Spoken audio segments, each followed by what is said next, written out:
NAWO's journey began with a few enthusiastic executives, male and female, who really wanted to make a difference.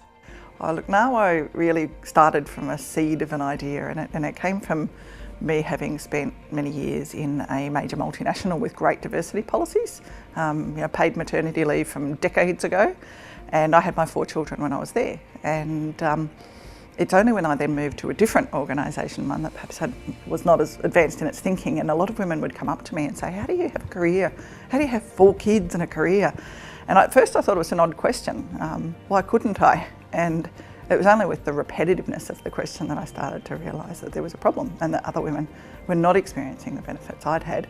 So coincidentally, one of our packaging suppliers, the HR director, actually rang me up and said, hey, I'm having a lunch for senior women in our customer group, would you like to come? And there were 10 women at the lunch, and it was supposed to be 10 female executives of major manufacturing companies, and there were 3 there who actually reported to a CEO or MD. And when we asked the other 7 whether or not their female executives were unavailable on the day, their response was, we have no female executives.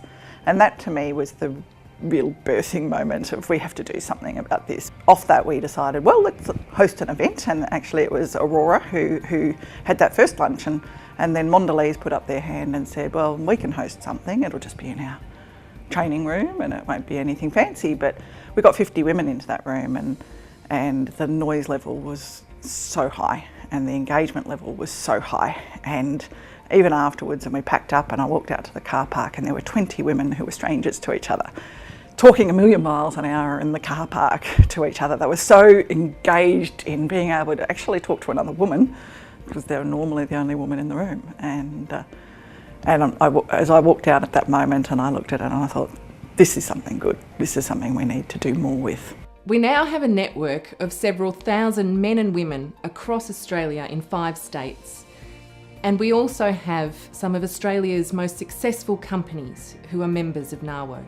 We have events, programs and activities all aimed to inspire and develop the pipeline of female talent at every level.